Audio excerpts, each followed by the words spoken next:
Hi Eddie. Hi Eddie. Leo Usman from AFP. Just a quick question. What is your feeling with this loss? Well, obviously disappointed. We started the game very uncharacteristically not like us. We've been really sharp at the start of games.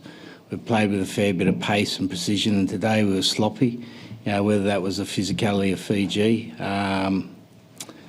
And then from that, we had times in the game where we got on the front foot, but we struggled to get on the front foot. And but full congratulations to Fiji. They played really well, and it's a deserved victory for them. And I'm really pleased for them as a team, and we've got some work to do. We've got Wales next week. The great thing about the World Cup tournament, it's not the end of the road. We've got Wales next week, so we need to kick some stones tonight. Work out where we can improve quickly, and then get on with the game against Wales. Thank you.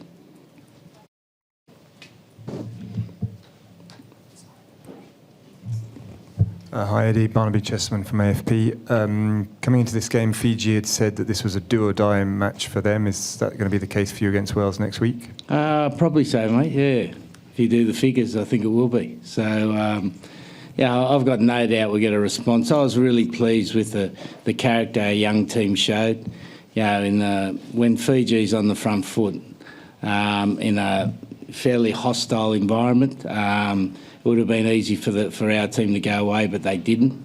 And I think if you look at the records, the stats show that that's the youngest finishing group for Australia since 1995.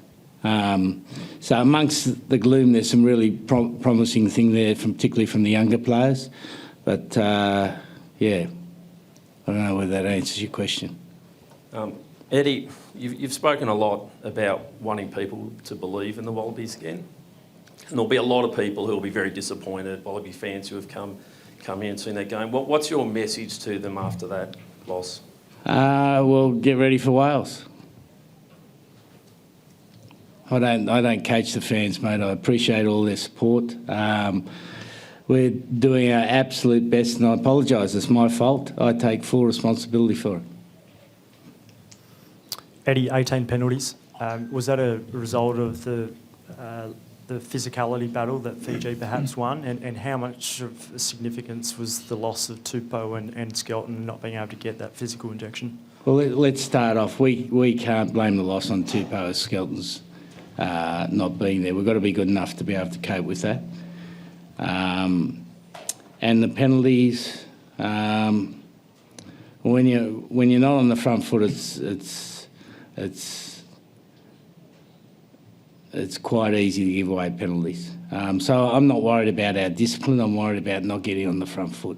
Game of rugby, any game of rugby, you got to get on the front foot. And if you can't get on the front foot, then you're battling it. It was always going to be a tough day in terms of the officialing of the game. We knew that, expected that, but we weren't good enough to cope with it. Eddie, how do you think Carter played today? And can you talk through your thinking around some of those backline changes in the last 30 minutes? We needed to get some momentum in the game. I thought Fines did that, Donaldson to 10 did that, Mark going to 15 did that, and Sully scored us a try that put us back into the game. I thought they were positive changes that we made. Carter's a young 10. He's going to have those days, mate. I think I've said this before. He's going to have those days, but he'll bounce back. He's a good young player.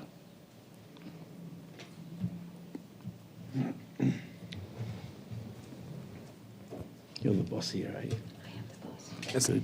Eddie, you talk about the character shown by the side. What other positives can you take from this game and sort of put into Wales, which is, as you said, it's going to be a do-or-die game? Yeah, just the fight we showed, mate. I've seen teams go away against when Fiji's like that, and we didn't. We stuck in there, hung in there. We just couldn't get one part of our game really going. If we were able to get our maul going, that could have changed the game, but we couldn't get that going. We didn't get any ascendancy in the scrum, and we were beaten at the breakdown. So that was difficult things about it. Sorry, we just wait for the translation sometimes too. I was just waiting for the translation. Thank you. Go ahead. Sorry, Eddie. Sonny Bill Williams was talking on Stan afterwards, and he talked about how he felt for Carter to not be able to go back to the hotel and have someone like a Quaid or a Bernard Foley to talk him through. Do you have like any regrets, I guess, on not having an experienced 10 here with you? And who is there, and what will they, be saying to Carter to help him through? Well, when you're a television commentator, you're always right, mate. So maybe I need to become a television commentator. Then I'll be right all the time. Look, we've gone with a young team. I've got no regrets at all. We're building a team for the future, and we're going to go through some pain. And some of the young players are going to go through some pain, and that's generally how you have an apprenticeship. He's got plenty of support.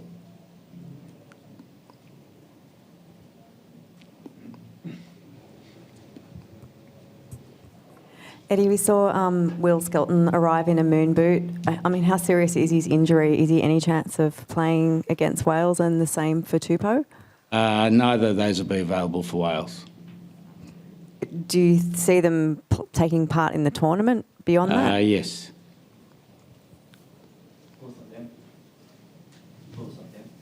Both of them, yes, correct. Don't jump the queue, mate. The boss is not happy.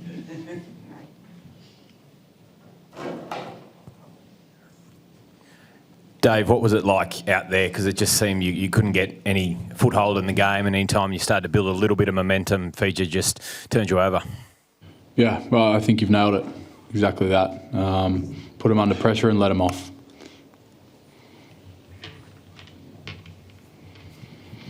Eddie, Gareth Griffiths, BBC Wales. What have you made of Wales under Warren Gatland in this tournament and before, since he's come back? Yeah, well, I think they've gone back to a traditional style of Welsh play. A lot of the play comes off bigger. Their defence has improved, and their line-out's improved. They're big changes in their game since Warren's taken charge. So, they'll be a tough team to beat, mate.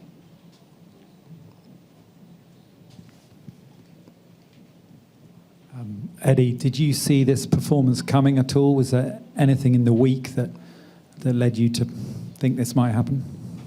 Well, it's always a possibility in the World Cup. You've got to be on your game. But I thought and this sounds stupid, doesn't it? And it is stupid to say, so I won't say it.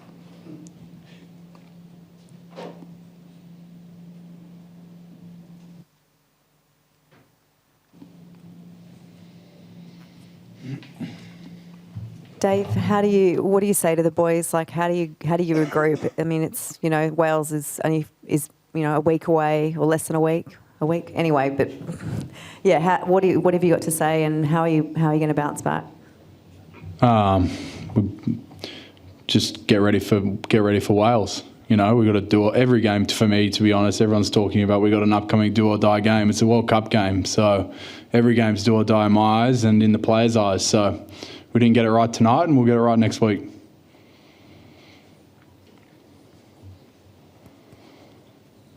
Yeah, Dave, just wanted to know, when did you find out you would be actually leading Australia, and I guess just the contrasting emotions of that honour and then the disappointment with the result?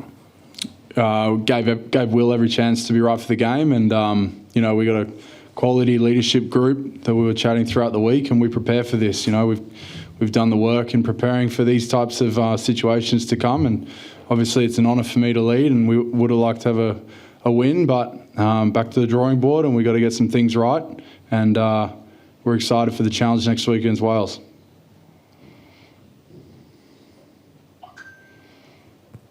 Eddie, if you realise that Will Skelton was a 2-week injury a few days ago, what was the value, I guess, and the reason to withhold that and to leave it until an hour before kick-off? Well, we wanted to try to get him right if we could. Like I said that on Thursday, we wanted to try to get him right if we could. And under the regulations, then we need to rename the team an hour before kick-off. So all we're doing is being good boys, following the regulations of the tournament. Have you got a problem with that? Following the regulations of the tournament. No, that's fine. It just seemed that it seemed that you knew this, that stories were coming out of the camp. Right. Well, you've probably got more information than me, mate. So well done. Eddie, just a question really about what you thought about the kicking game. We kicked it a lot, looking at the stats here, 29 times out of hand. Some of the kicks went dead. Kicks were some of them were successful, 50-22. How much of that is part of game plan, the kicking? How much is it just players playing off the cuff? Well, it's a bit of both, mate. I think Fiji kicked more than us. 24, 29. Yeah, so there's not much in it, mate. When you lose, you always get criticised for kicking. Like, that's the baseline. So you've done well there, right? And when you win, the kicking's been fantastic. Like, our kicking, as I mentioned at the start, just wasn't accurate enough. We allowed them out with our kicks instead of putting them under pressure. So I don't have a problem with the number of kicks or the type of kicks. We just weren't good enough in our execution today. And sometimes that can come from the physical pressure that's around the ruck. Eddie, you wanted to make changes by getting rid of some of the older players, perhaps for psychological change, maybe the baggage or whatever it is to do with that. What's the psychological damage of successive and quite a few defeats in this year, including now in a World Cup? Yeah, look, but I've made the decision to go for a young team. If that's the wrong decision, then I'll be held accountable for that. But I think Australian rugby needs to move on to a younger team. And, I'm prepared to experience some pain to go through it, to leave Australia with a team that's capable of doing really well at a World Cup. And it's not to say we can't do that. We've had a bit of a setback today, but that's all part of being in a World Cup. I do remember South Africa lost the game and won the World Cup. So funny things have happened. Eddie, can we expect some personnel changes for Wales? Andrew Callaway, is he an option to come into the side or at least onto the bench? Well, I think that's a bit premature to be talking about selection now. We just finished the game. So what should I say there? You tell me what I should say. Well, I'm not thinking about anything apart from trying to work out why we didn't play well in the game at the moment. And then I'll work out how we're going to play against Wales.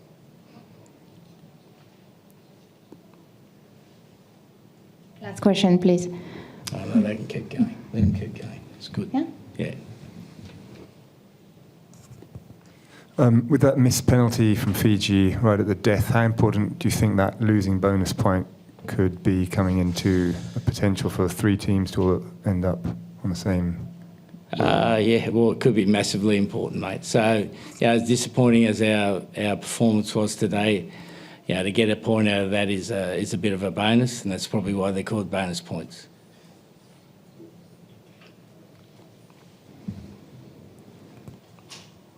And just on Wales, is there anything that you feel like Australia's got the upper hand and Warren's an experienced operator, but what gives you confidence heading into next week about them? Oh, well, I'll worry about Wales once we get this out of the way, mate.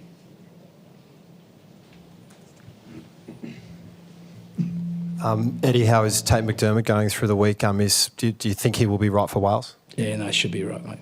And just the number around the last time Australia lost to Fiji was 1954. Did you ever think that would happen? And does that hurt personally? Well, it definitely hurts, mate. It hurts personally, yeah, 100%.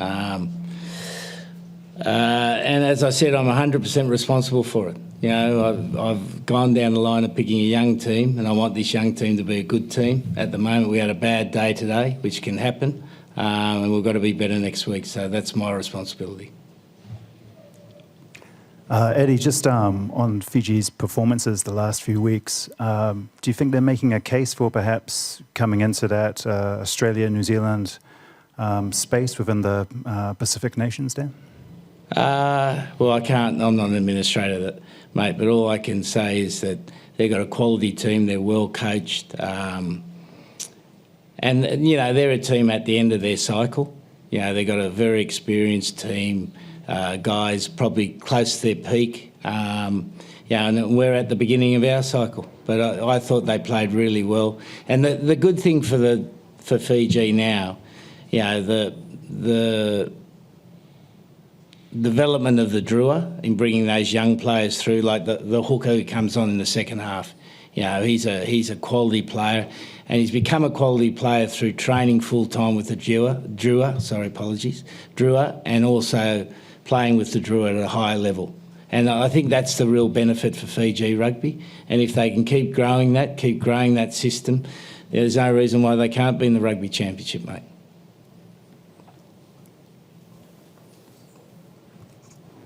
Oh, and you don't want to have a bit of a dig, mate? It's always good to kick a dead body, mate. Anything else, guys? Get your fill?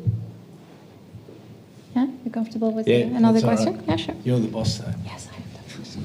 Just going to say, Eddie, with a young group like this, how do you sort of tell them, what do you say to them? Do you get them to sort of use this loss as motivation? Is this the type of game you park? How do you just approach a sort of week like this where it's going to be essentially knockout footy?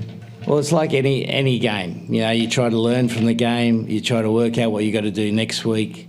Accept that we didn't play well. Try to work out why we didn't play well. But take the positives out of it and build for next week. Like, young team's no different from an older team, except that a younger team has more variation in their performance. And that's what we're seeing at the moment. And it's not good variation. So we've got 1 week to fix it.